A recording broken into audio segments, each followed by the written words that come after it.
And I just told your city attorney representative that if the city keeps playing games with me and my firm, I will take this city to court and you guys can explain to the taxpayers why you wasted all this money. In Pasadena, Texas, voters are set to go to the polls to elect a new mayor after a heated runoff election. Merry Christmas and Happy New Year. Jeff Wagner has been the boss for 8 years and now wants his right-hand man, Rex Lindbergh, to take over. I'm proud to endorse Rex Lindbergh as our next mayor. I ain't got no dog in this fight. I don't live in the city of Pasadena. But when a political candidate hides from our questions, we think it's a warning sign for all voters. Wayne Dolcefino, how come you didn't call us back?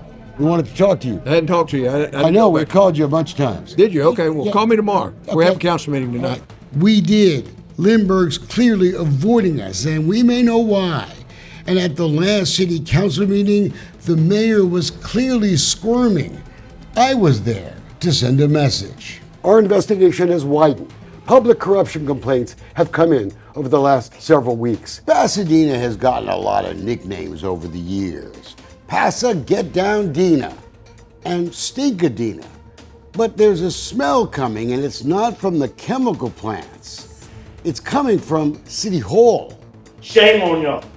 We have already lost many good families from living in Pasadena and more opinion to leave because of the direction of our city. We started investigating the city of Pasadena during our investigation of Acadian Ambulance. But the guy running to take Pasadena in a new direction sat down with us, and what he told us should raise alarm bells. I care about our city. We should be an open book when it comes to what's happening in our city.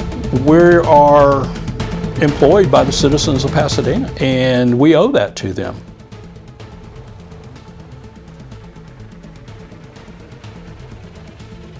Jason, why don't you answer our questions? We first busted Acadian Ambulance in Port Arthur, in the heart of the Golden Triangle, documenting falsified response time records for ambulances. My mom she was a nice lady. If the ambulance came in here earlier, I think she would have been alive. We believe that in retaliation for that story, the city manager in Port Arthur fired the fire chief who was trying to help us do the right thing. Yeah, I think it's retaliation. Greg Benson did a public service. He deserves his job back. No, let me finish, please. In Nederland, we documented false Acadian response time records too. And the new city council says an investigation will likely start there soon. Questions about the Acadian response times became a campaign issue. We're going to have to just be more transparent, more forthcoming about what's going on, what we're spending money on. But no city has fought harder to keep its dealings with Acadian Ambulance Company a secret than the city of Pasadena, Texas. Mayor, I'm disappointed in you and the city. It's also a danger to public safety. We've busted them for falsifying response time records in 2 cities. You know that.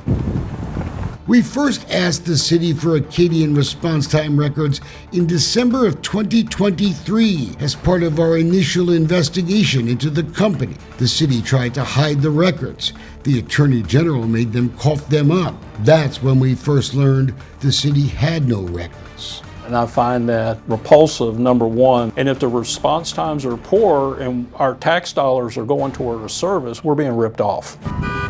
The city's contract with Acadian requires a response time for life-saving emergencies of less than 9 minutes, 90% of the time. After the mayor broke a promise to get us the truth, I sent him a text message. Yes, you want a war. Unfortunate, but telling. In the meantime, our investigation has widened. Public corruption complaints have come in over the last several weeks. It must be nice to be the city's webmaster. We watched Chris Cortines wearing shorts and a t-shirt on a recent workday. Maybe he had the day off. But that's not why we were watching Mr. Cortines. It's his side business. During Mayor Wagner's final campaign, Cavalier Strategies, Cortines' company, was paid for campaign consulting. Not big money. The final payments coming in the weeks after the campaign ended. But in June of 21, just after Wagner's re-election, Cortines created yet another company, Cavalier Concepts. And that's when the more interesting payments begin. Ask yourself a question. Why would a lame duck mayor need to hire campaign consultants? Well, I've got a thought. Maybe to drain the political account, contributions that came mostly from city contractors. A ton of money. In April of 23, one payment alone was for $50,000. In all, since the last election, $303,000. Where is that money going? What are they doing?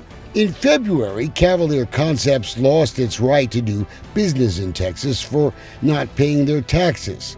City payroll records, they show Cortinas makes $77,000 a year as the digital manager for the city of Pasadena. Lindbergh's campaign, it shows reimbursements to Cavalier Concepts too, even after the company lost its right to do business.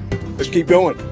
That's Rex, always going the extra mile. It may not be Wagner's only problem. He may have accepted hundreds of thousands of dollars illegally after failing to properly designate his wife as his campaign treasurer. That's required under state law. The city secretary produced this notary entry from 2015, claiming it was evidence the document once existed. But that was for the application to be on the ballot. And we noticed something else. It sure doesn't look at all like Mr. Wagner's signature. May God bless this great city of Pasadena. Wagner must know it's a problem. He filed an amended campaign report in the last few days to try and clean up the mess. I've also noticed that your neighbors may have gotten contracts as part of the convention center deal. Costs are reportedly increasing on the $50 million convention center expansion. We're trying to find out how much. But last November, the Pasadena Economic Development Corporation added SER Construction for $5 million to the project. What a coincidence. Ricardo Ramos, who runs the company, lives right next door to, guess who? Mayor Wagner. It sends up a lot of warning signals and a lot of red flags. It makes you want to question what's really going on.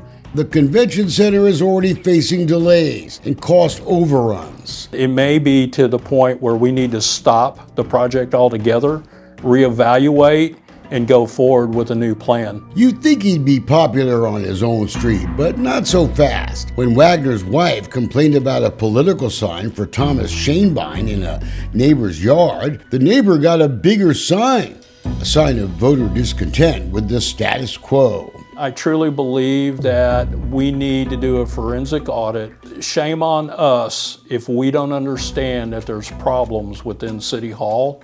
Rex Lindbergh has been with me every step of the way.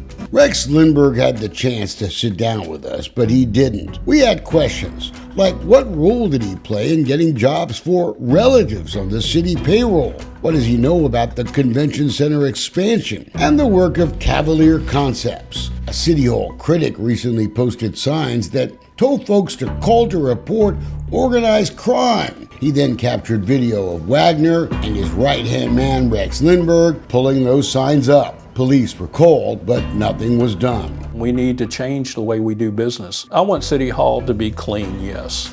I want us to be an example for other communities, and I want our citizens to know we're doing the right things with their tax dollars.